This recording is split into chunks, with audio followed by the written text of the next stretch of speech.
भगवन्तौ पुनः पुनः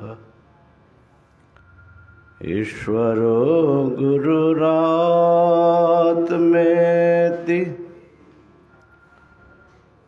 मूर्तिभेदविभागिने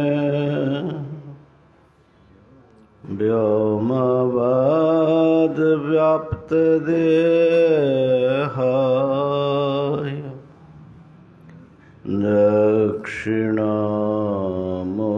दक्षिणामूर्तये नमः। ॐ शान्तिः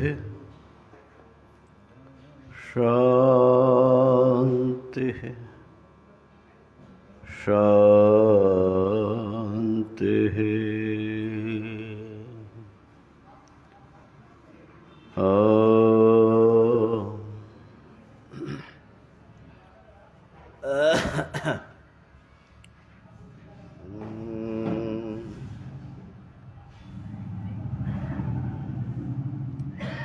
चला गया लाइट।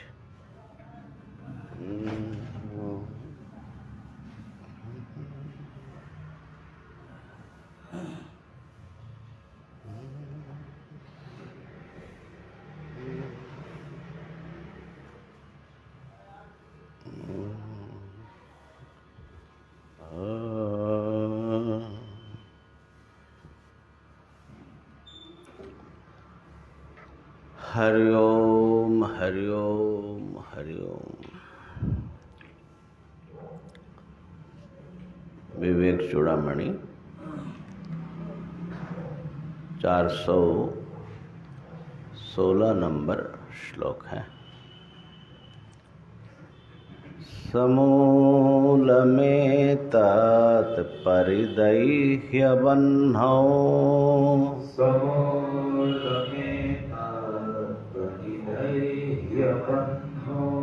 सदात्मनि ब्रह्मणि निर्विकल्पे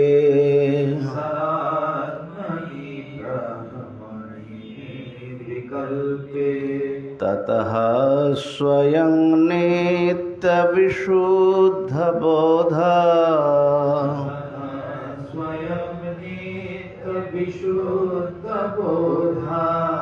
आनन्दात्मना तिष्ठति विद्वद्वरिष्ठः।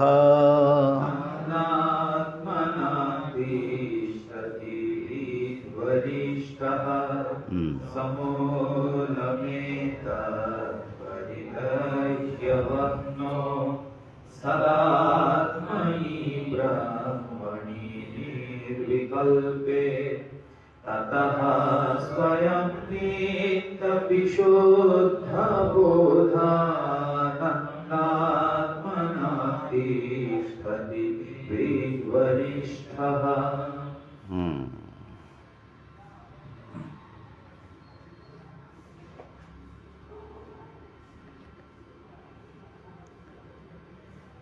हाँ, विद्वरिष्ठः एक नया शब्द जो है, इसलिए हमने गलत पढ़ लिया। विद्वत वरिष्ठ ही हमने पढ़ लिया, लेकिन असल में विद्वरिष्ठः एक ही अर्थ है। विद माने जानने वाला, विदन्ति जानन्ति है, हाँ दांत है। विद विद ज्ञान है, धातु है। प्रत्यय आएगा तो कहाँ जाएगा? की प्रत्यय आ जाएगा। की प्रत्यय जो है धातु के उत्तर में कर्तार्थ में कभी कभी आता है। हाँ, ये अदादि गणीय की प्रत्यय है। इसका तो सर्ववारी लोग हो जाएगा। हाँ, तो विद माने यहाँ पर विद्वान, वरिष्ठ माने श्रेष्ठ, तो विद वरिष्ठः अर्थात विद्वद वरिष्ठः। अच्छा, ज्ञानी क्या करते हैं देखिए। एतत् समूलं परिदह्य, बन्हो परिदह्य। एतत् माने ये जो शरीर है जिसकी चर्चा कल बताया कि वो वमन की तरह जो है उसके प्रति वो दृष्टि नहीं रखते, है ना। वमन तो वो आभास रूप है, छाया है, वमन की तरह है, ऐसा सब वहाँ पर जड़ है, मल रूप है, ये शरीर के लिए बताया। यद्यपि ज्ञानी के लिए ये सब बताने की जरूरत नहीं है, लेकिन उनकी दृष्टि का अनुवाद करके हम लोगों के लिए बता रहे हैं। तो एतत् माने ये जो शरीर है, बन्हौ समूलम परिदह्य, इस शरीर को उसका जो मूल है उसके साथ वह्नि में जला करके, वह्नि माने कौन सी वह्नि? हाँ, सदात्मनि ब्रह्मणि निर्विकल्प बन्हौ, सत्स्वरूप जो आत्मा है, ब्रह्म से अभिन्न और द्वैत रहित जो ब्रह्म स्वरूप है, वही अग्नि है। तो उस अग्नि में इसको मूल सहित जला देना। जला करके ततः उसके अनंतर स्वयं नित्य विशुद्ध बोध आनंद आत्मना तिष्ठति। ज्ञानी श्रेष्ठ ब्रह्मज्ञानी जो महापुरुष है वो स्वयं नित्य विशुद्ध चिदानंद स्वरूप में अवस्थान करते हैं। अनुवाद पढ़ो। जड़ बाणों में श्रेष्ठ महात्मजन इस स्थूल सूक्ष्म जगत को इसके मूल कारक माया के सहित निर्विकल्प सत्स्वरूप ब्रह्मग्नि में भस्म करके फिर स्वयं नित्य विशुद्ध बोधानंद स्वरूप से स्थित रहते हैं। तो वही शरीर का मूल क्या है? शरीर का मूल क्या है? अज्ञान है। मूल उसको बोलते हैं, अगर आप शाखा काट दीजिए फिर निकल आता है, क्योंकि वो जड़ से निकलता है, मूल से निकलती है। जब तक किसी चीज़ का मूल ना उखाड़ लेंगे, तो मूल अगर मजबूत है तो फिर जो है उसको निकालते रहेंगे। तो ये शरीर तो ऐसे कर्म का फल है, लेकिन कर्म किस लिए हम करते हैं? तो राग द्वेष से, माने सुख पाने के लिए, दुख दूर करने के लिए। तो कर्म का मूल जो है राग द्वेष है। और राग द्वेष का मूल क्या है? राग द्वेष का मूल है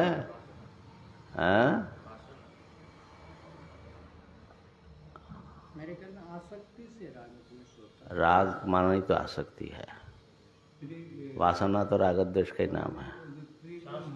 गुण का तो गुण का राग द्वेष का अनुकूल और प्रतिकूल विषय का ज्ञान है। हाँ, तो राग द्वेष का जो मूल है, तो राग का मूल तो शोभनाध्यास भी होगा, ये बहुत अच्छा है हमारे काम। ये राग का मूल है। अनात्म वस्तु में सुख देखने से उसको पाने की इच्छा होती है। तो वो मिथ्या ज्ञान, भ्रम ज्ञान उसका मूल है, राग और द्वेष का। उसका मूल क्या है? अविद्या है, अनादि अविद्या। हाँ, वो तो मूल है, अनादि है ना। तो तो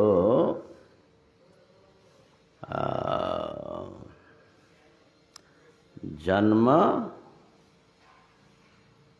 और क्या है, हाँ, न्याय का सूत्र है, भगवान भाष्यकार ने उसको उठाया है कि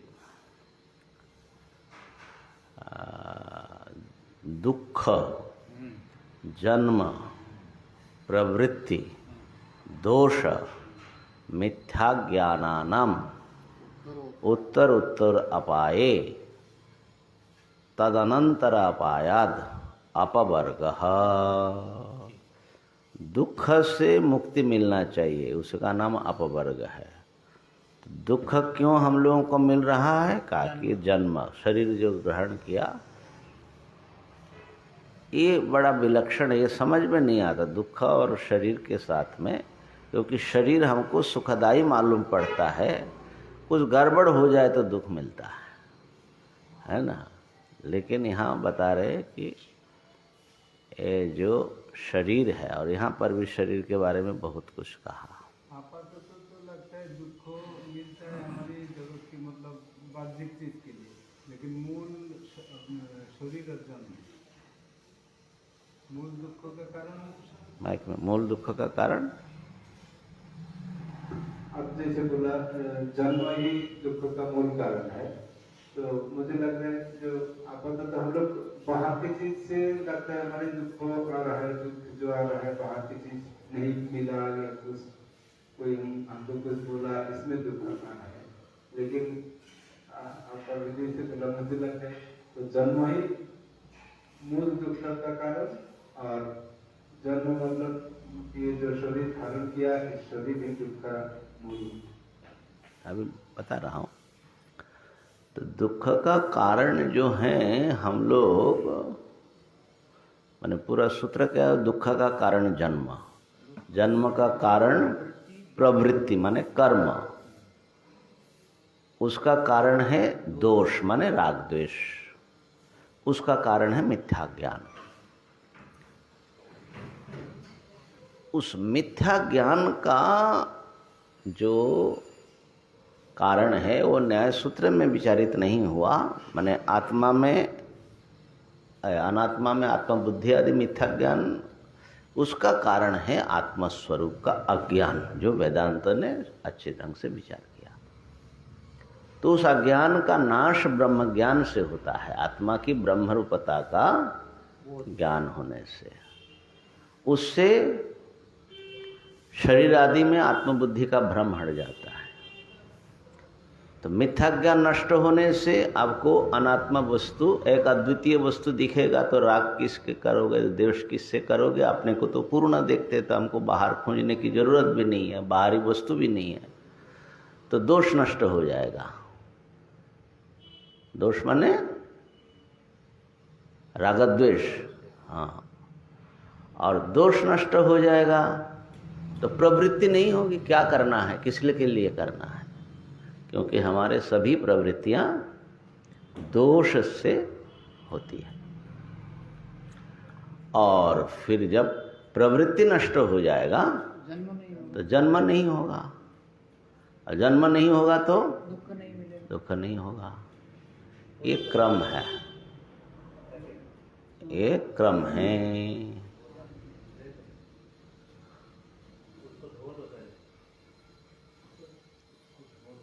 उठ करके दे दो ना, वो समझ में नहीं आता है ना।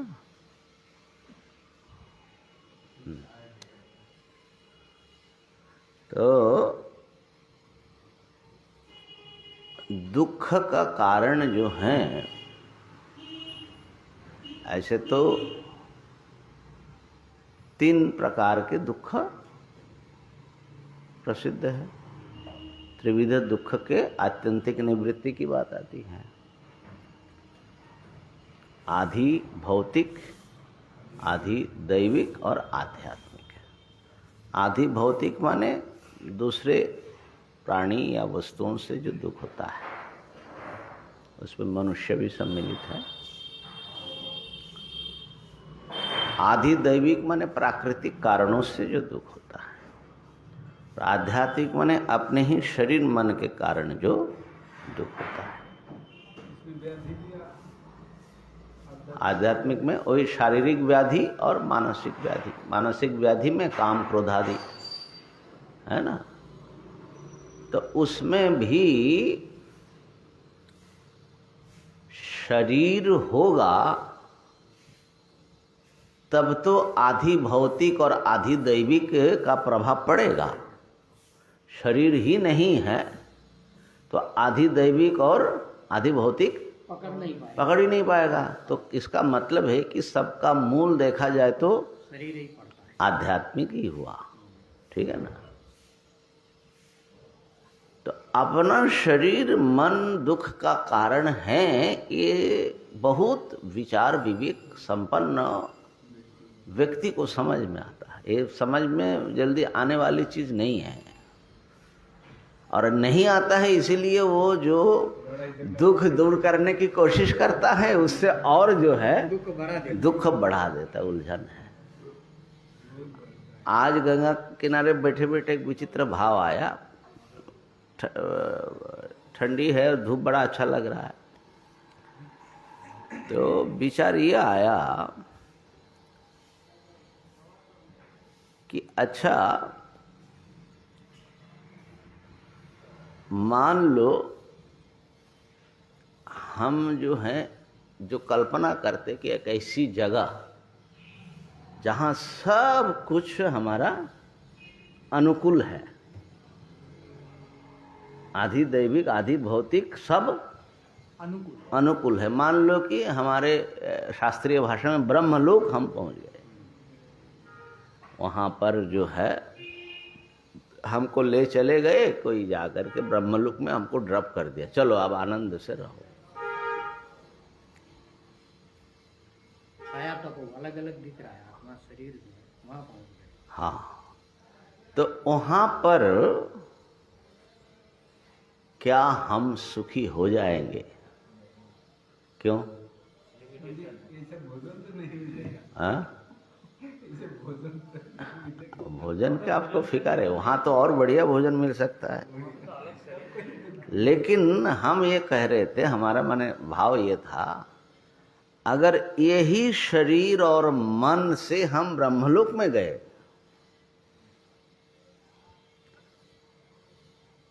तो ये शरीर तो बूढ़ा हो रहा है, उस प्रक्रिया का तो बंद हुआ नहीं, इंद्रियां तो शिथिल हो रही है, ये प्रक्रिया भी बंद नहीं हुआ। जो अज्ञान है, कामनाएं हैं, क्रोध हैं, भय हैं, ये सब तो बदला नहीं। माने मैं तो भीतर से तो मैं वही रहा ना।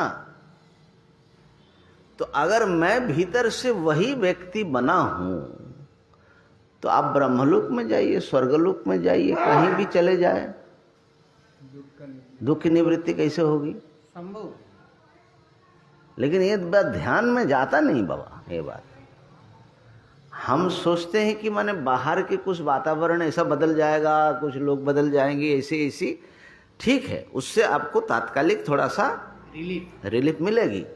लेकिन ये चीजें ही ऐसी माने वो प्रवाह में ऐसा पड़ा हुआ है। रिफॉर्म भीतर से होगा। भीतर से यदि आप सुखी नहीं हुए, भीतर में यदि दुख का सारे सामग्री मौजूद रह गया तो फिर जो है कैसे सुखी होएंगे? लेकिन आश्चर्य देखिए, माया का कैसा प्रभाव है, ध्यान जाता नहीं किसी को। हमारा देह, इंद्रिय, मन हमको असल में दुखी कर रहा है, लेकिन इस बात को ध्यान नहीं जाता है। हम दूसरों को जिम्मेदार मानते हैं, प्रकृति को, समाज को। तो इसलिए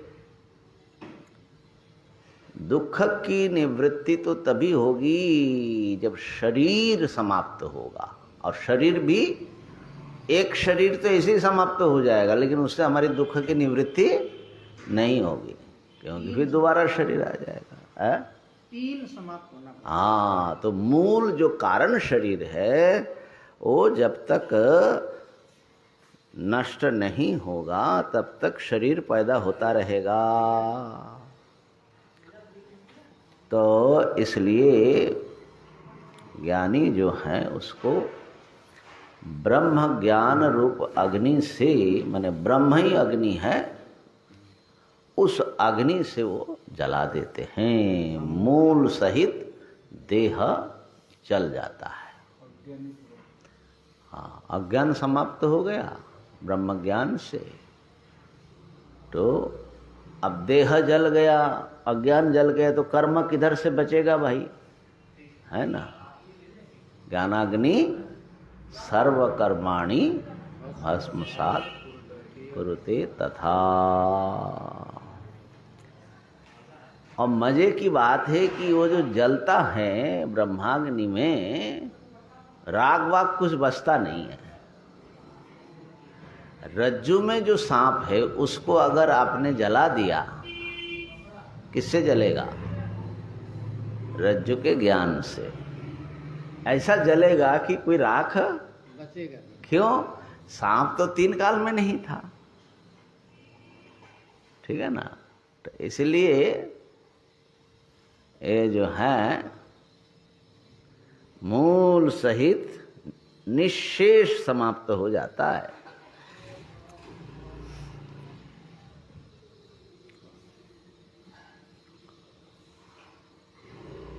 अच्छा, ये जो हम बार बार ये कह रहे हैं, शास्त्र भी कह रहा है कि ये जगत समाप्त हो जाता है, शरीर समाप्त हो जाता है, ऐसा विचार न करने से बहुत बार बड़ा भयंकर डर लग सकता है। तो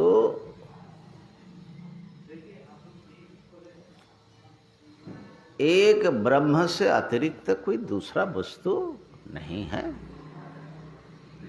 सब कुछ जो आप देख रहे हैं वो ब्रह्म से अनन्य है, ब्रह्म से पृथक अस्तित्व रखता ही नहीं है। तो ब्रह्म ही शेष रहेगा। ऐसे जो है एक ब्रह्म स्वरूप में वो विशुद्ध चैतन्य और आनंद स्वरूप बन करके विद्वान रहते हैं। प्रारब्ध सूत्र ग्रथितं शरीरं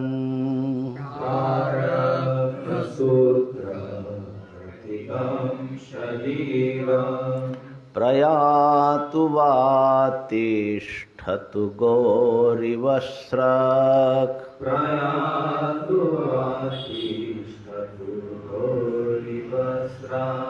न तत् पुनः पश्यति तत्त्ववेत्ता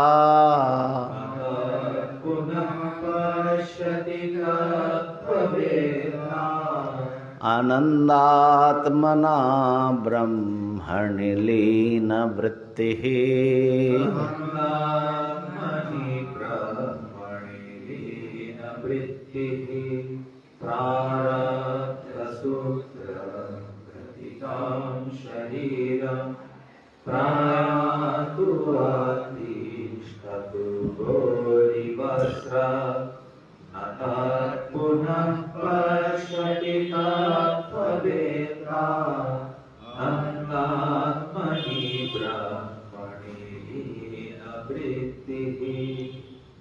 शरीरम प्रारब्ध सूत्र ग्रथितम। ये शरीर प्रारब्ध के सूत्र से ये गुथा हुआ है। जैसे जो मण के माला होते हैं वो सूत से ग्रथित होता है, इसी प्रकार ये जो शरीर है, शरीर के जो सारे अवयव है, ठीक है, कितना है, कितना अवयव शरीर के? माने स्थूल सूक्ष्म सब मिला करके, सूक्ष्म का तो सप्तदश है, स्थूल शरीर के भी 25 10 शायद होते हैं ना। हाँ, शरीर के माने पंचभूत, स्थूल और सूक्ष्म। या तो आयुर्वेद के हिसाब से सप्त धातु है और त्रिदोष है। त्रिदोष माने वात पित्त कफ का। तो ये सारे चीजों को इकट्ठा रहे तब तो शरीर है। संघात। तो ये इकट्ठा किसने रखा है? क्योंकि सब तो टुकड़े टुकड़े हैं ना। अब मान लो कि हार्ट है, लिवर है, सब अलग अलग चीज है और सब अलग अलग काम करता है। हाँ, अब देखो बिखर जाए तो सब अलग अलग टुकड़े टुकड़े हो जाएंगे। तो ये तो शुक्र है कि अलग अलग नहीं हुआ। अभी तक तो इकट्ठा है, जुड़ा हुआ है। लेकिन किसने जुड़ा है? इसको जो है बंडल बना करके कौन रखा है?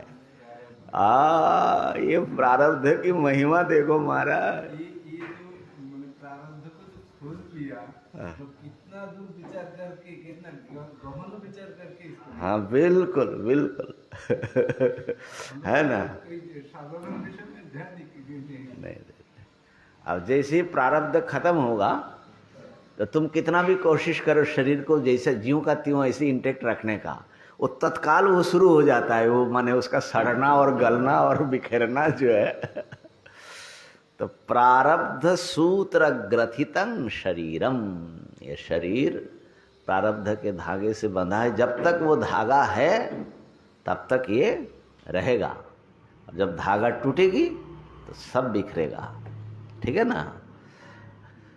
ऐसा शरीरम प्रयातुबा तिष्ठतुबा, ये चाहे खत्म हो जाए, माने ज्ञानी की दृष्टि की बात कर रहे हैं, अथवा रह जाए। ठीक है ना। माने न तो उनको रहने में कोई परेशानी है, शरीर रहे, या शरीर चले जाए, नष्ट हो गया, उससे कोई परेशानी नहीं है, क्योंकि वो तो आत्मा है, ब्रह्म है। तो प्रयातुबा तिष्ठतुबा। एक बड़ी सुंदर उपमा दिया, गौरिव स्रक। जैसे गौ के गले में या सांड के गले में माला डाल दिया। विश्वनाथ जी से आ रहे थे, तो आया तो अब माला पंडित ने दे दिया। माला तो ठीक है, प्रसाद तो हुआ, लेकिन अब कहाँ, माने वो तो कहीं ना कहीं तो फेंकना है। तो हमने देखा कि नंदी महाराज आ रहे हैं, पहना दिया गले में। तो पहले तो वो जो है, माने उनको पसंद नहीं है। कोई हमको माला पहना तो हम लोगों को कितना पसंद है, लेकिन उसको पहना करके देखो। अच्छा, लेकिन वो फंस गया, माने वो निकला नहीं तो चल रहे। है ना। अब ये गले में पड़ा है, नहीं है, लटक रहा है, बिखर गया, उसका कोई फिक्र, वो अपने मस्ती से चला जा रहा है। तो तिष्ठत, ऐसे ही ये शरीर जो है गले में पड़ा है, चलो नंदी के गले में पड़ा है। जब तक प्रारब्ध है रहेगा, फिर धागा बिखर जाएगा तो गिर जाएगा। ऐसा जो है न तत्पुनः पश्यति तत्ववेत्ता, उसको और तत्ववेत्ता देखते नहीं है इस शरीर की ओर। मेरा शरीर है करके। हाँ, क्योंकि उनका जो है आनंद स्वरूप में, वो ब्रह्म में लीन वृत्ति है, डूबा हुआ है। ब्रह्मणि आनंद आत्मना लीन वृत्ति ही, उसमें वो लीन मने तन्मय मग्न हो करके उस आनंद स्वरूप ब्रह्म का अनुभव कर रहे हैं। ऐसे तत्ववेत्ता का अनुभव है।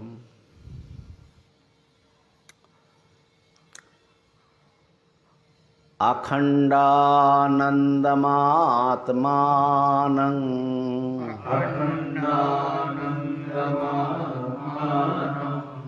विज्ञाय स्वस्वरूपतः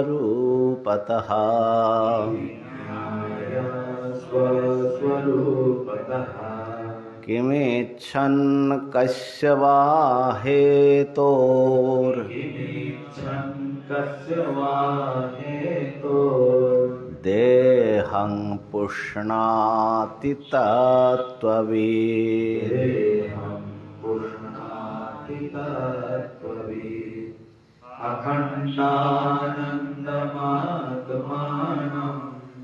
विज्ञाय स्वस्वरूपतः किमिच्छन् कस्य वा हेतोर् देहं पुष्णाति तत्त्ववित् आत्मानं अखंडानंदम विज्ञाय सस्वरूपतः विज्ञाय, अपने को वास्तविक जो अपना स्वरूप है वो है अखंड आनंद स्वरूप। उसको अनुभव करके तत्ववित् किमिच्छन, किस विषय की आकांक्षा रख करके देह का पोषण करेगा। देह का लालन पालन हम लोग जैसे करते हैं ऐसा कौन से, हम लोगों को तो भोग सिद्ध करना है, फलाना चाहिए, देह से बहुत कुछ बनाना है हमारा। तो तत्ववेत्ता देह से क्या माने वो उनको सिद्ध करना बाकी रह गया।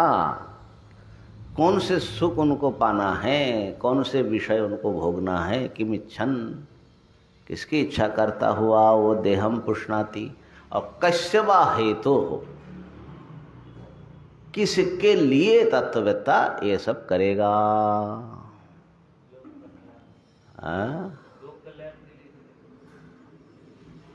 लोक कल्याण के लिए पहले पूरा बता देते हैं, फिर अगर प्रश्न उठता है तो विचार करेंगे।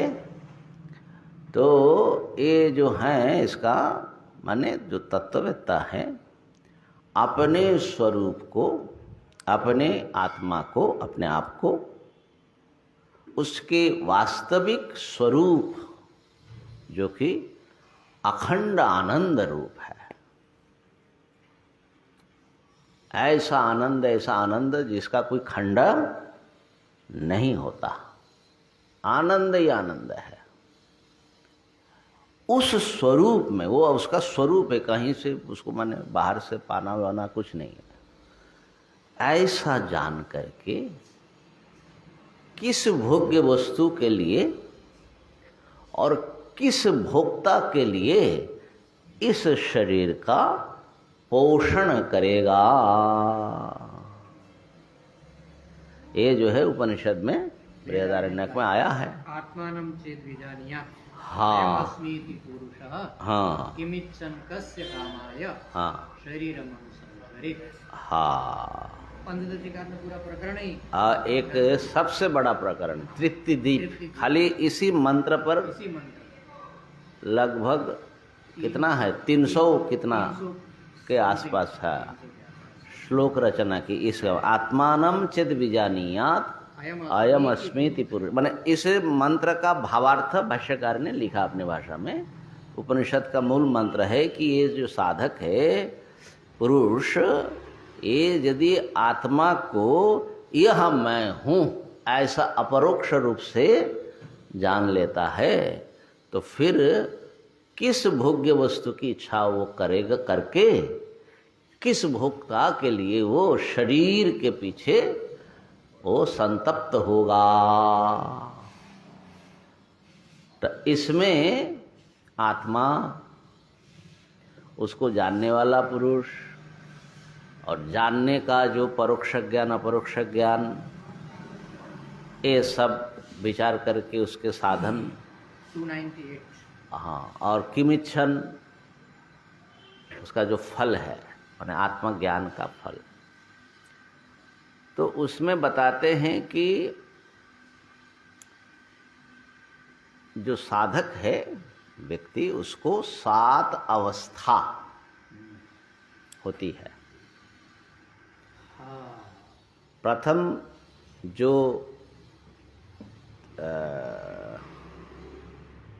3 है वो अज्ञान अवस्था है।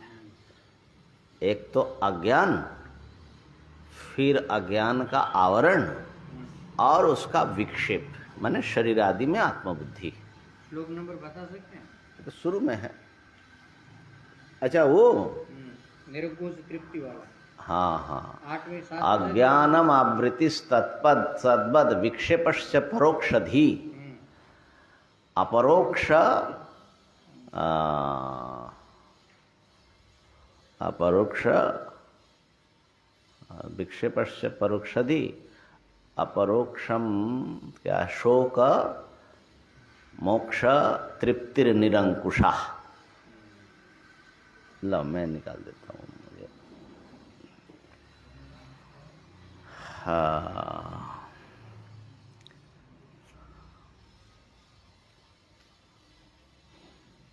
शुरू में आएगा ना बाबा। मेरे घर में 15 श्लोकों के बाद ही होना चाहिए।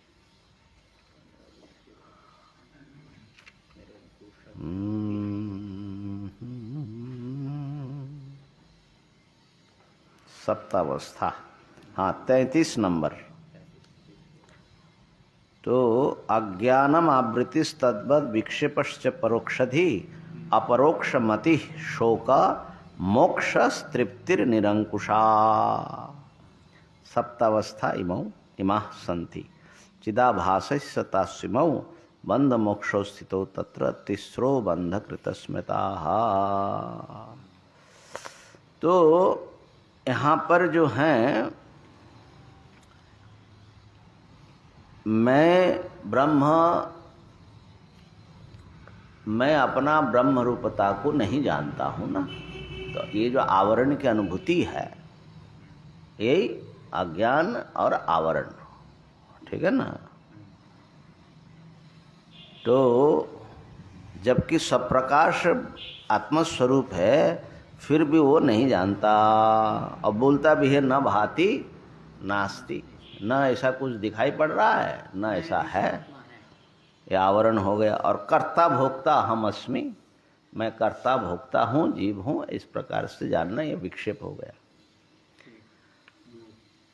फिर जो है बाद में जब गुरु शास्त्र का आश्रय लेते हैं तो हाँ, अस्ति मेरा स्वरूप जो है कूटस्थ ब्रह्म रूप है, ऐसा उसको निश्चय होता है। तो परोक्ष ज्ञान में पहुंचना, फिर जो है वो ब्रह्म मैं ही हूँ, इस प्रकार से विचार के अनंतर, श्रवण मनन निधिध्यासन के अनंतर वो अपरोक्ष ज्ञान हो जाता है।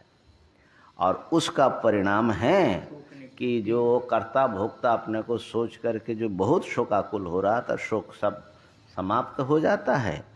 और जो है बस आनंद, जब जिसका सारा कर्तव्य पूरा हो गया, वो कैसा बैठेगा? कृतकृत्यम प्राप्तम प्रापणीयम, ऐसा निरंकुश तृप्ति उसको मिलती है। तो इसमें अज्ञान, आवरण और विक्षेप, ये तीन तो बंध दशा है। और परोक्ष ज्ञान से यहाँ से मुक्ति की माने वो साधना शुरू हुई। परोक्ष ज्ञान, फिर अपरोक्ष ज्ञान। ये अपरोक्ष ज्ञान होने से आप मुक्त हो गए। उसका फल है शोक निवृत्ति और निरंकुश तृप्ति। तो कहने का अर्थ है कि इन चीज़ों का वर्णन इतना सुंदर ढंग से इस प्रकरण में किया है, पढ़ने में बार बार आनंद आता है। जितने बार चर्चा करें, बहुत सुंदर ढंग से समझाया। तो वहाँ पर जो है ये जो कस्य किमिच्छन कस्य कामाय, किसकी इच्छा, वो किस भोग्य वस्तु से वो सुख पाने की इच्छा करेगा। किमिच्छन में भोग्य का आक्षेप। हाँ, भोग्य वस्तु का आक्षेप। एक तो दूसरा कुछ है ही नहीं है, सब मिथ्या हो चुका है उसके लिए। द्वितीय वस्तु उसके अपने सिवा कोई नहीं है। तो भोग्य वस्तु ही नहीं है असल में ज्ञानी के लिए। और यदि आभासित रूप से दिखता भी है तो उसमें सुख नहीं है। और यदि आभासित सुख भी है, उसको सुख पाने की इच्छा ही नहीं है। क्यों? जो उसी के सुख की कुछ चिंगारी ले ले करके संसार सुखी हो रहा है। तो जो आनंद अखंड आनंद स्वरूप है, इस रूप में जो अपने को जान रहा है, वो किस सुख की इच्छा करेगा, है ना। एक तो उसको प्यास नहीं, प्यास भी हो तो उसको जो है इतना जो निर्मल शीतल जल के वो सागर में बैठा हुआ, तो वो व्यक्ति जो है उसको छोड़ करके नाला नर्दमा के पानी में जाकर के प्यास बुझाएगा।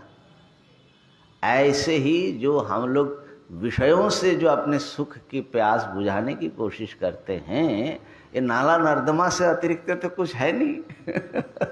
तो ज्ञानी किस लिए जाएगा वहां भाई, है ना। नहीं स्वात्मा रामं विषय मृग तृष्णा धावयति या भ्रमयति। ठीक है, दोनों पाठ है। तो इस प्रकार से किम इच्छन, किसकी इच्छा रखेगा वो। दूसरा है कैसे काम है। अरे भाई वो जो भूखा प्यासा वो जो प्राणी बैठे बैठे और दो कर रहा था, वही तो खत्म हो गया। करता भोगता ही तो चला गया। वो तो परिपूर्ण ब्रह्म बैठा हुआ है। तो किसके लिए जो है, माने कर्ता जैसे हम लोगों को, हम भोक्ता है, भूख लगी है, तो भोजन से तो भोक्ता की कोई तृप्ति होगी, जरूरत पूर्ण होगी। अब भोक्ता ही नहीं है, कोई खाने वाला ही नहीं है, तो भोजन का क्या मतलब है। तो खाने वाला गायब हो जाता है। कितना बढ़िया बताया, बताइए। कर्ता भोक्ता ही नहीं है, तो किस लिए ये जो हम लोग जिस कारण से इस शरीर का इतना पोषण करते हैं, है ना, क्योंकि इसी के द्वारा हमको सारे सुख प्राप्त होगा जो भी हम चाहते हैं। इसलिए इसको स्वस्थ रखना, बल्कि साधन के रूप में, एक साधक की दृष्टि में साधना के लिए भी उपयोग है। लेकिन ज्ञानी के लिए न तो कोई कर्ता भोक्ता बचा और न ही कोई भोग्य वस्तु बची। ज्ञानी के लिए तो प्रथम स्टेज ज्ञानी का प्रथम स्टेज अंतिम स्टेज नहीं होता है। साधक और साधक अवस्था तो ज्ञानी नहीं है ना, हम तो उसकी चर्चा कर रहे हैं ना, ज्ञानी की। अब बताइए जयशर महाराज का क्या था। अच्छा, शरीरम अनुसंजरत जो है, शरीर मूल उपनिषद में जो बताया ना, तो शरीर के पीछे क्यों वो संतप्त होगा। तो एक तो स्थूल शरीर का रक्षणावेक्षण में भी, और फिर नाना प्रकार स्थूल शरीर में कष्ट भी है ना, व्याधि आदि आती है। इसी प्रकार सूक्ष्म शरीर, इसी प्रकार कारण शरीर में भी अपने ढंग से संताप है। तो त्रिविध शरीर में त्रिविध ताप है, ठीक है। और ये ताप जो है, शरीर है तो ये ताप बोलते हैं कि सर्वथा खत्म नहीं हो सकता।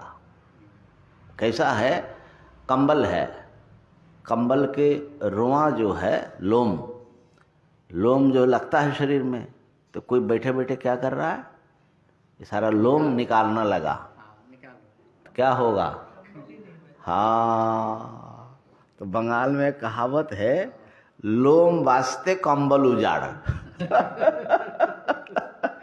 तो बोलते कि शरीर जो है, तीनों शरीर ये तापों से बना है। तुम ताप निकालते जाओगे, धीरे धीरे एक समय वो शरीर खत्म हो जाएगा। तो शरीर है और ताप नहीं है, ऐसा तो होगा नहीं होगा। और ब्रह्मज्ञानी जो हैं, तीनों शरीर से अलग ब्रह्म रूप में है, उनका कोई भी शरीर नहीं है। इसलिए अशरीरम, हाँ, प्रिया प्रिय न स्पृशतः। हाँ बोलो, माइक में बोलो, माइक में। पहले बोला त्रिताप जो अधिदेव विदानी बोली, ये स्थूल शरीर के लिए है। अभी जो बोले खाली स्थूल शरीर के लिए नहीं है, स्थूल सूक्ष्म दोनों, स्थूल सूक्ष्म दोनों। फिर अगर बोला जो तीन शरीर, जो कारण शरीर, सूक्ष्म शरीर, इन लोग को जो तीता बोला, हाँ, इन लोग को कर सकता है। हाँ, वो तो जब पंचदशी पढ़ेंगे तब ना होगा। प्रत्येक शरीर का उसके अनुरूप वहाँ पर बुखार बैठा हुआ है, ज्वर, ताप माने ज्वर, उसके अनुरूप बोलते हैं कि तत्र तत्रोचिता ज्वराः। माने जिस लोक में भी जाएंगे ना, अब यहाँ मच्छर मक्खी है बहुत, अब मच्छर मक्खी से आप पार पा गए, अमेरिका इंग्लैंड में चले गए, वहाँ दूसरे चीज आकर के हाजिर हो गया, क्या करोगे? ऐसे ही किसी भी शरीर के में पहुंचो, वहां पर पहले से वो बैठा हुआ है। उस शरीर को अनुरूप वो उस शरीर के अनुरूप ताप है। जैसे इस शरीर के अनुरूप बुखार आता है, अब मन के अनुरूप काम क्रोध आदि आ जाता है, तो ताप बैठा हुआ है कि नहीं? ऐसे ही भीतर कारण शरीर का भी अपना ताप है। अज्ञान और आवरण जो है ये बहुत बड़ा ताप है।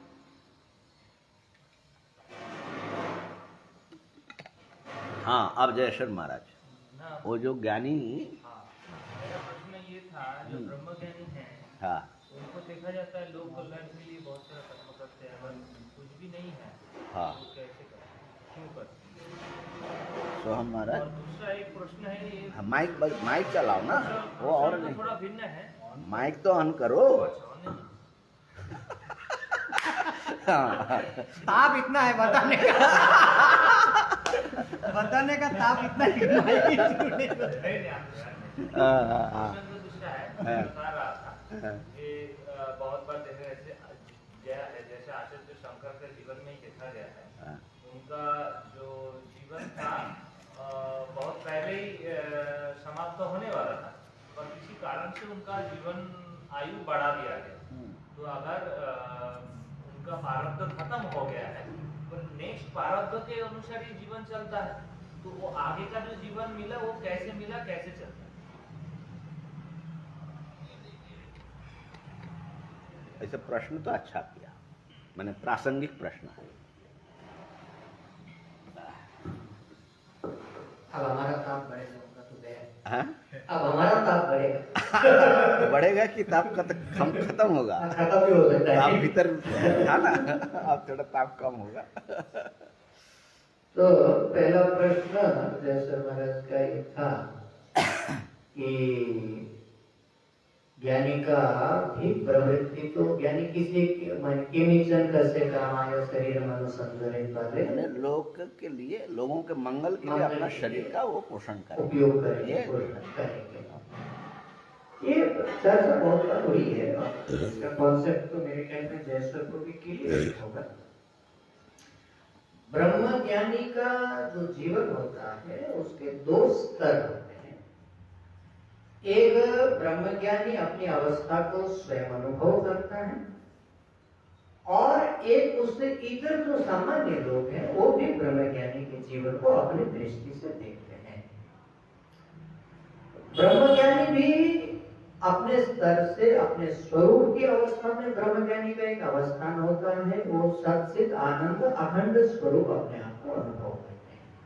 ये उनकी मूल अनुभूति है। ब्रह्म ज्ञान के उत्तर काल की मैं बात करता हूं। जिनको ब्रह्म का अपरोक्ष साक्षात्कार हो गया है, अपरोक्ष साक्षात्कार होने के समकाल ही ये संपूर्ण परिदृश्यमान जो जगत है, जिसको हम जगत के रूप में अनुभव करते हैं, वो तत्काल ही उस ज्ञानी के लिए समूल नष्ट जैसा हो जाता है, बाधित हो जाता है, जैसा कि रज्जु में सर्प हो जाता है, रज्जु के ज्ञान हो जाता है। उसके उत्तरकाल में जो ब्रह्मज्ञानी की जीवन यात्रा चलती हुई दिखाई पड़ती है, उसका कोई ना कोई निमित्त तो खोजना ही पड़ता है, इसलिए प्रारब्ध नाम के निमित्त के बल पर ये टिका रहता है। तो ये जो ब्रह्मज्ञान के उत्तरकाल में ब्रह्मज्ञानी का जो जीवन और उनके द्वारा जो संपादित होने वाली क्रियाएं हैं, इसकी जो व्याख्या करनी पड़ती है, इसको तो समझना पड़ता है। वस्तुतः ये अज्ञानी लोगों की दृष्टि से कि अज्ञानी को ब्रह्मज्ञानी के जीवन को कैसे समझा जाता है, इस कारण से विभिन्न प्रकार के चिंतनों के द्वारा उस तथ्यों को सामने रखा जाता है। वस्तुतः जिस काल में ब्रह्मज्ञान होता है, उसी काल में सब कुछ समाप्त हो गए हैं। जो जो माया चरित है, आप उसको संचित कर्म कह दीजिए, आगामी कर्म कह दीजिए, प्रारब्ध कर्म कह दीजिए, वहां टिकता कुछ नहीं, पहले जैसा कुछ भी नहीं रहता। ब्रह्म ज्ञान होने के उत्तर काल में भी यदि कुछ पहले जैसा बस जाए, मायाजनित यदि कोई वस्तु किसी भी रूप में किसी भी अंश में यदि टिक जाए तो फिर उसको ब्रह्म ज्ञान नहीं कहना है। इसलिए ज्ञानी की दृष्टि से यदि ज्ञानी के जीवन का विचार करना है तो फिर कुछ नहीं बचा, न संचित बचा, न क्रियमान बचा, न आगामी बचा, न प्रारब्ध बचा, न कुछ बचा नहीं, एक अखंड ब्रह्म सत्ता बची। प्रारब्ध तो बचता है, प्रारब्ध के अनुसार उसका शरीर चलता है, प्रारब्ध सुनो तो ज्ञानी की दृष्टि से नहीं बचता ना, इसके लिए ध्यान से सुनो। इसके लिए गुरुदेव एक दृष्टांत देते बहुत बार, पर प्रारब्ध बचने का बड़ा आग्रह करते हैं हम, प्रारब्ध बचना पड़ेगा नहीं तो बहुत अनर्थ हो जाएगा। इसलिए प्रारब्ध को बचाए रखने का टेंशन हम लोगों को बहुत रहता है, ज्ञानी का कम से कम प्रारब्ध बचा रहे। तो ऐसा है, गुरुदेव एक दृष्टांत देते हैं कि मान लीजिए किसी एक व्यक्ति की 3 पत्नियां, व्यक्ति मर गया, तो आप कैसे कह सकते हैं कि 2 विधवा होगी, एक विधवा नहीं हुई, सधवा रहेगी? भाई पति तो मरेगा तो तीनों का ही मरेगा, तीनों एक साथ ही विधवा होगी। इसी प्रकार ज्ञानी के 3 कर्म, तीनों कर्म अज्ञान पर सूखते हैं और मूल अज्ञान नष्ट हो गया, उसे आप कैसे कह सकते हैं कि 2 कर्म तो पूरा नष्ट हो गया, एक तीसरा वाला बच गया? कैसे बचेगा? इसलिए ज्ञानी की दृष्टि से जब आप विचार करेंगे तो कुछ भी नहीं बचा, बल्कि एक स्टेप की ओर आगे देना है। तो ज्ञानी की अनुभूति ये रहेगी कि तीनों काल में कभी कुछ हुआ भी नहीं था जो बिगड़े या बने, सर्वदा अखंड एक रस चैतन्य था और वो एक रस अखंड चैतन्य ही सर्वदा है। ये ब्रह्म ज्ञानी की अपनी अनुभूति है ब्रह्म ज्ञान के उत्तर काल में। परंतु ब्रह्म ज्ञानी का शरीर रहता है, संप्रदाय चलती है, ब्रह्म ज्ञानी के द्वारा उपदेश किया जाता है, साधक उनके साथ में व्यवहार करते हैं, ये सब अज्ञान दशा का कार्य है। उपदेश होना, शरीर रहना, शरीर के द्वारा किसी का उपकार होना, किसी का अपकार होना, जो कुछ चल रहा है ये ब्रह्म स्वरूप के अंतर्भूत नहीं चल रहा, ये माया के अंतर्भूत चल रहा है, अनादिकाल में चल रहा है। तो इसका कारण जैसे इतर कार्यों के लिए कारण होता है, कार्य कारण के माध्यम से सारी क्रिया प्रतिक्रिया चलती रहती है, उसी प्रकार इसका तो कोई ना कोई कारण आपको खोजने से मिल जाएगा कि क्यों चल रहा है, उसके लिए प्रारब्ध निमित्त को कारण के रूप में खोज करके उपस्थित किया। इसलिए ब्रह्म ज्ञान के उत्तर काल में ब्रह्म ज्ञानी का जो जीवनचर्या है, अज्ञानी की दृष्टि से यदि आप विचार करते हैं तो प्रारब्ध के आधार पर चलती है। शरीर रहने से जैसे भूख प्यास लगती है, इसी प्रकार ब्रह्म ज्ञानी में आपको तथाकथित काम क्रोध लोभ भी दिखाई दे सकता है, तथाकथित सुख दुख भी दिखाई दे सकता है, क्योंकि भूख प्यास प्राण का धर्म है, काम क्रोध मन का धर्म है, रोग व्याधि स्थूल शरीर का धर्म है। तो जब स्थूल शरीर अपने एक कार्य कारण के बल पर टिका हुआ है, प्राण भी अपने एक माइक कार्य कारण के बल पर टिका हुआ है, मन भी माइक कार्य कारण के बल पर टिका हुआ, इनमें आने वाली क्रियाएं प्रतिक्रियाएं वहां तक जब तक शरीर है तब तक रह सकती है, परंतु ब्रह्म ज्ञानी इससे अपने आप को सर्वथा भिन्न अनुभव करता है। इसलिए ना वो शरीर को अपना समझता है, ना शरीर की रोग व्याधि को अपना समझता है, ना प्राण को अपना समझता है, ना प्राण के भूख प्यास को अपना समझता है, ना मन को अपना समझता है, ना मन के कामादि विकारों को अपना समझता है। जिस क्षण में उनको ब्रह्म ज्ञान हुआ उस सबसे नितांत भिन्न अपने आप को समझता है। इसलिए ये एक माइक व्यवस्था के भीतर बैठकर के विचार करने पर यह प्रतीत होता है कि प्रारब्ध नाम का कोई एक कर्म टिका रहता है, उसके बल पर लोभ कल्याण इत्यादि होता है। ये तथाकथित लोभ कल्याण अकल्याण सब कुछ माया के भीतर है, अविद्या के भीतर है, अज्ञान के भीतर है। इसके उर्ध्व जो चला गया, स्वरूप में जो चला गया उसकी भीतर है, कभी कुछ था नहीं, कुछ है नहीं और कुछ होगा। यही वेदांत का सिद्धांत है। दो प्रश्न एक और था ना क्या? शंकराचार्य जी, शंकराचार्य जी की उम्र तो पहले अच्छा हाँ, कम थी और प्रारब्ध के अनुसार ही जीवन होगा। प्रारब्ध घटता बढ़ता है, प्रारब्ध घटता बढ़ता है कि नहीं है। तो सामान्यतः जन्म के साथ तय हो जाता है, तो प्रारब्ध के भीतर भी कुछ ऐसे क्लोज आते रहते हैं कि किसी घटना हो तो इसका ऐसा हो सकता है। दूसरी बात है, कोई सामर्थ्यशील महापुरुष हो तो योगी बहुत कुछ बदलाव कर सकता है। प्रकृति के जो सामान्य नियम जिस टाइम से चल रही है, हम लोग जल के अलावा कहीं भी और डुबकी नहीं लगा सकते। योगी शायद इस पृथ्वी में जो है उन्मोचन निमज्जन कर सकता है, वो अपने संकल्प से बदल सकता है। तो ये प्राकृतिक जो शक्तियां हैं उसका एडजस्टमेंट समर्थ पुरुष के द्वारा किया जा सकता है। ईश्वर जब इस पूरे ब्रह्मांड का संचालन करता है, उनके संकल्प से ये शक्ति है, तो सादृश सामर्थ्य रखने वाले महापुरुष इसमें अपने ढंग से फेरबदल कर सकते हैं। कोई बहुत बड़ी बात नहीं, ऐसा संभव है। इन जनरली ऐसा नहीं होता है, एक्सेप्शनली ऐसा हो सकता है, ऐसा होता है, बहुत बार नहीं पड़ता है। हाँ, तो ज्ञानी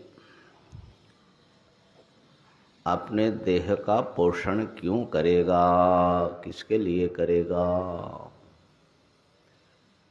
जब आत्मा से अतिरिक्त और कोई दूसरा बचा ही नहीं। यत्र त्वस्य सर्वम आत्मैव अभूत तत्केन किम पश्येत केन किम विजानीयात। तो एक आत्म तत्व को ही जो दर्शन कर रहा है, उसके लिए कुछ बचाना करना आदि सब जो है, कोई क्रिया का कर्ता होना, ये सब संभव नहीं है। एक हम लोगों का जो जगत है अज्ञान का,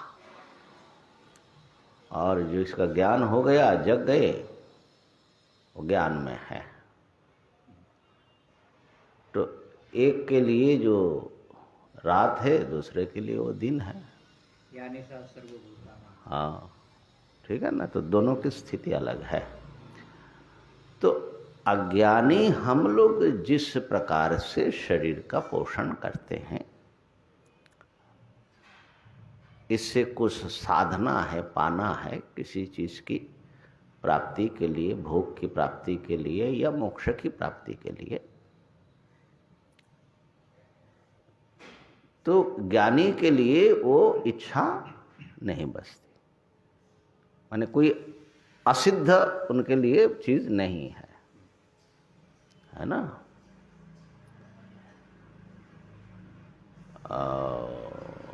जो आत्मज्ञानी है, यस्तु आत्मरतिरेव स्याद आत्मतृप्तश्च मानव आत्मन्येव च संतुष्ट तस्य कार्यम न विद्यते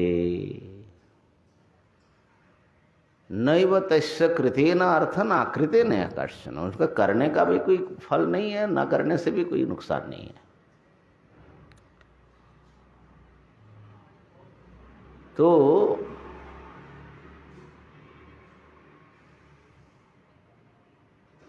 इसलिए इस शरीर के जो प्रतिभास ज्ञानी को होता है, संसार का भी और शरीर का भी, इसके प्रति उनका रुख एटीट्यूड जो है बिल्कुल अलग हो जाता है। इसलिए किमिच्छन कस्य कामाय। हैं? अच्छा, हाँ। तो अब प्रारब्ध को मान करके चल रहे हैं। अभी प्रारब्ध सूत्र ग्रथितम। तो प्रारब्ध ज्ञानी का नहीं है, शरीर का होता है। जब तक प्रारब्ध है, शरीर रहेगा। कुछ ना कुछ क्रियाकलाप इसके द्वारा संपादित होगा। ये बात समझना, प्रारब्ध जो है हाँ, ज्ञानी का नहीं है, हाँ, शरीर का है। हाँ, शरीर को पकड़ेगा। तो हम लोगों को प्रारब्ध इसलिए पकड़ता है, हाँ, हमारा भी प्रारब्ध शरीर का ही। हाँ, हम लोगों को प्रारब्ध इसलिए पकड़ लेते हैं क्योंकि हम शरीर को जो है आत्मा के रूप में पकड़ लेते हैं। बाकी प्रारब्ध नाम का पदार्थ सर्वदा शरीर से ही संबंधित है। तो ये हम जो प्रारब्ध लगाते हैं वो अंतिम जो सूर्य का है भूमि का, वहाँ पर जो वेदांत का प्रारब्ध है वहाँ पर सटीक बैठता है। चतुर्थ जो असंसिप्ति है वहाँ पर अभी भी ज्ञानी ऐसा भ्रम नहीं है कि उसको बचाना है, इसके लिए करना है उसको। असंसिप्ति में चतुर्भूमिका में ज्ञान हुआ है, फिर भी जैसे अभी लोक हितार्थ के लिए शिष्य की बोध के लिए ज्ञान हुआ है, भ्रम नहीं है, फिर भी ज्ञानी तब उसको थोड़ा लोक हित के लिए उपयोग करते हैं। परंतु सूर्य का जो स्वामी हुआ है वहाँ पर अभी जो ध्रुव महाराज जी ने जो कहा है वहाँ पर सटीक बैठ जाता है जो वेदांत का ये है, क्योंकि वो पूरा प्रारब्ध के मैंने इस पर बहुत सारे विचार हैं, नाना प्रकार के दृष्टिकोण है। यहाँ जो बताया उसको बता रहा हूँ। तो ज्ञानी का जो शरीर, ये भी ज्ञानी का माने पूर्व का संबंध मान करके हम बोल रहे हैं, ठीक है ना। ज्ञानी का जो शरीर है, उनकी जो इंद्रियां हैं, उनका जो मन है माने अंतःकरण आदि है, ये जब तक प्रारब्ध हैं, उनका जो प्राण आदि है, ये सब संघात के रूप में टिका रहेगा। तो जब शरीर है तो उसमें भूख प्यास लगेगी, माने प्राण जब है, भूख प्यास के लिए वो जो है भिक्षाटन आदि जो भी माने उसका काम भी करेगा। इसी प्रकार उनके जो हृदय में स्वाभाविक रूप से सबके प्रति करुणा और मंगल भावना उमड़ती है ज्ञानी को, कि सब कष्ट क्यों पा रहे हैं, भाई अज्ञान से ही कष्ट पा रहे हैं, तो हम भी जो है ऐसा समझ करके कितना कष्ट पाए। तो जब हम चिदाभास के स्टेज से माने आभासित जो एक व्यक्तित्व ज्ञानी का जो अपने एक इंडिविजुअल जो पर्सनालिटी है उसकी दृष्टि से देखते हैं, तो ज्ञानी का वर्ताव जो है लोक मंगलमय होता है। और शरीर रक्षा के लिए उस समय भी वो हमारे जैसा चेष्टित नहीं है, उनका स्पॉन्टेनियस होता है। भाष्यकार ने कहा वसंत वल लोक हितम चरंतः। वसंत ऋतु जब आती है तो वसंत ऋतु आते ही सारी प्रकृति खिल जाती है। वसंत बहुत एफर्ट करके हर पेड़ के पास जा कर के कहा भाई तुम खिल जाओ, उसके पुष्प लाते हैं, ऐसा नहीं। तो ऐसे ही जो ज्ञानी का पार्थिव जो व्यक्तित्व है वो लोक मंगलकारी सहज रूप से होता है। तो इसलिए वो देह का पोषण करेगा ऐसा कहना ठीक नहीं है। उसकी वृत्ति जो है, जब तक प्रारब्ध है ये है तो इससे कुछ अच्छा काम करते जाओ, किसी का कष्ट कम हो जाए, अच्छा हमारा तो काम पूरा हो गया, किसी के काम में आ जाए तो अच्छी बात है, ठीक है ना, इतना ही है। ये जो वाक्य का शरीर का प्रारब्ध है, हाँ, तो शरीर तो माने जड़ी वस्तु है, जड़ का तो क्यों प्रारब्ध मानने से बनेगा, चेतन के साथ कुछ जोड़ना हाँ। पड़ेगा प्रारब्ध ही। माने तब तक जो है ये इस संघात में इसको टिकना है, सूक्ष्म शरीर को भी, आभास चेतन को भी, और उसके भीतर प्रकटित जो तथाकथित जैविक सत्ता है उसको भी। हाँ, मिल गई सबका। शरीर की प्रधानता होने से शरीर का प्रारब्ध बता दिया जाता है।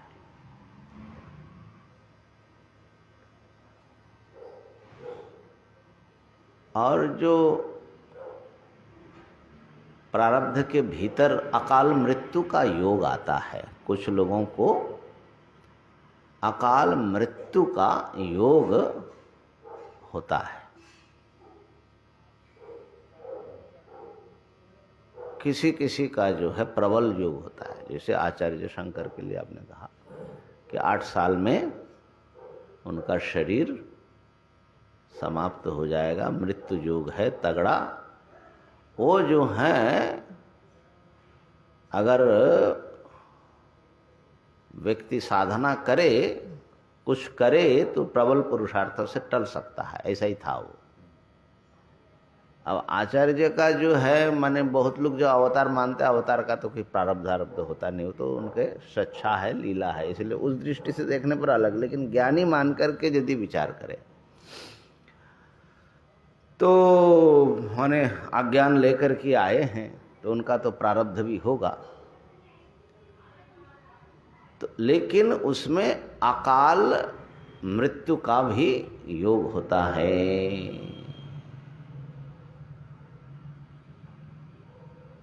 दीपक में तेल है, जब तक है जलेगा, वो प्रारब्ध है। लेकिन आंधी आ गई तो गारंटी नहीं है कि तेल होने पर भी जलेगा। ये अकाल मृत्यु योग होता है। ऐसा माने परिस्थिति बनी कि वो जो है अकाल मृत्यु योग है। जैसे मान लो कि सुइसाइडियल टेंडेंसी जो होता है, अब जो अपने को मारने पर तुला है उसको प्रारब्ध कैसे कितना बचाएगा? दिमाग ही खराब हो गया।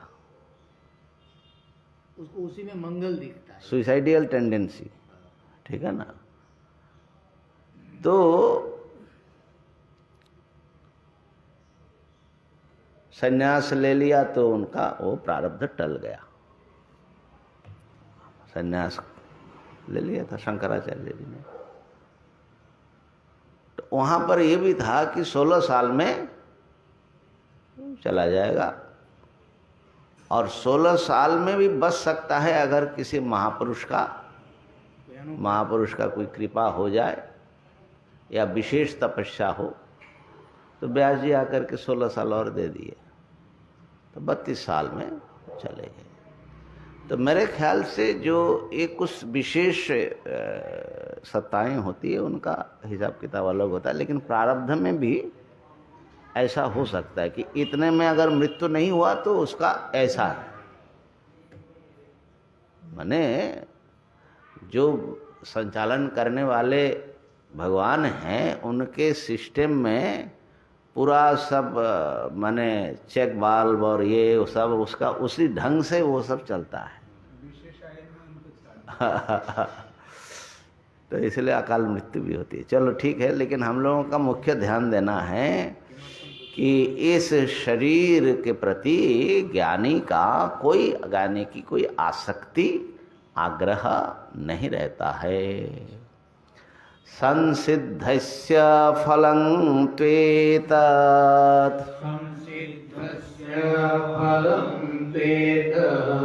जीवन्मुक्तस्य योगिनः,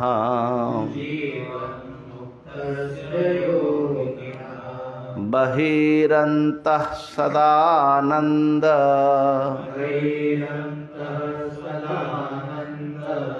रसास्वादनमात्मनि।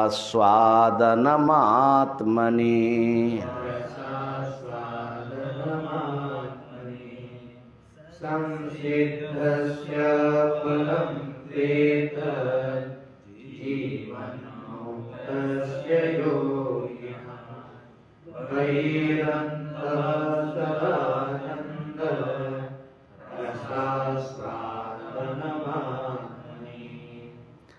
जो संसिद्ध जीवन मुक्त योगी है, माने जिनको सम्यक आत्म साक्षात्कार हो चुका है, ऐसे जो जीवन मुक्त योगी हैं, उनके लिए तो एतत् फलम, उनका तो यही फल है। क्या फल है?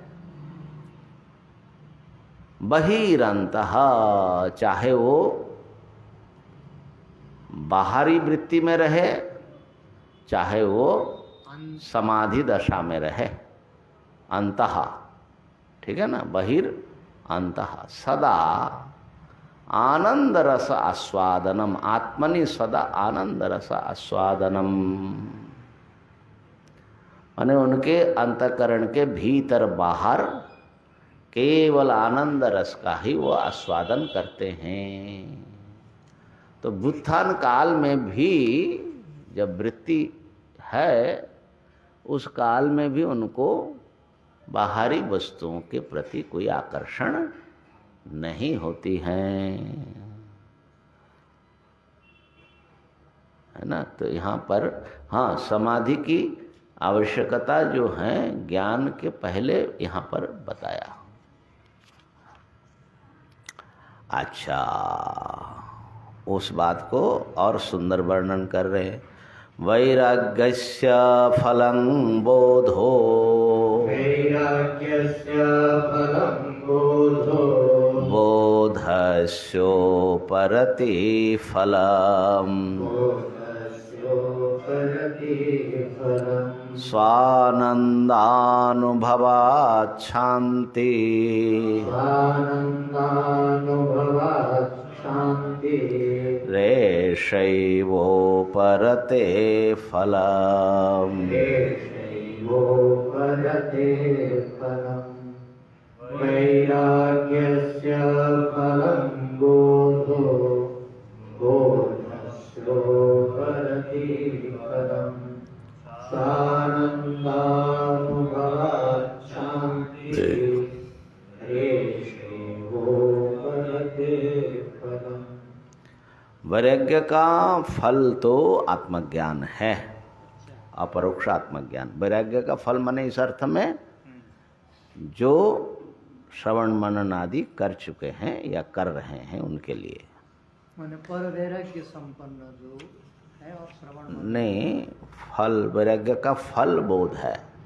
अगर संसार से आप विरक्त हैं तो आप आत्मचिंतन में अच्छी तरह लगेंगे तो बोध आपको मिलेगा। ये पीछे बताए हैं। और बोधस्य उपरति फलम, और ज्ञान का स्वाभाविक फल है निवृत्ति।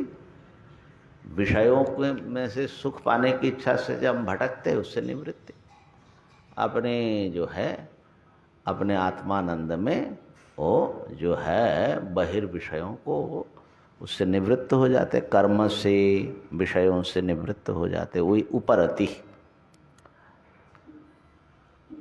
और जो है उपरति का फल क्या है? स्वानंदानुभवात् शांति ही। जब कर्म आदि सबसे निवृत्त हो जाते हैं तो अपने आत्मानंद का वो अनुभव करते हुए उस अनुभव उसका कंटिन्यू रहता है, उससे वो शांति की माने समस्त दुख से वो ऊपर उठ जाता है। शांति ही ऐसा एव उपरते फलम, ये उपरति का फल है। तो वैराग्य का फल बोध है, बोध की फल है उपरति माने विषय निवृत्ति। और विषयों से जो निवृत्त हो गया उसको सदा आत्मानंद का अनुभव और उसका फल है शांति। निवृत्ति परमा तृप्तिर, एक श्लोक और है। अच्छा, क्या है? यद्युत्तरो, ऐसा? अच्छा, ठीक ठीक। यद्युत्तरोत्तरा भावः,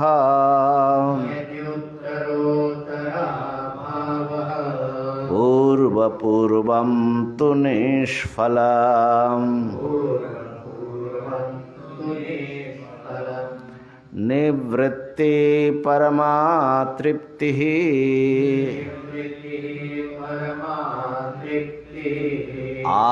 आनंदोनुपमा स्वतः,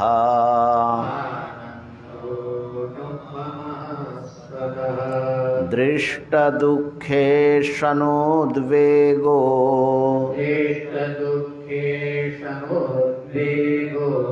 विद्यायाः प्रस्तुतं फलम्।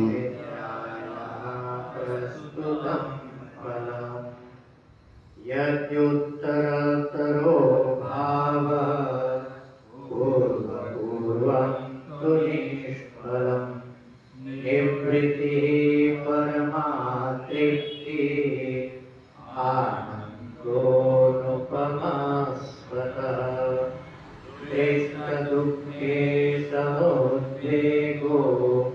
विद्याया प्रस्तुतं फलम्।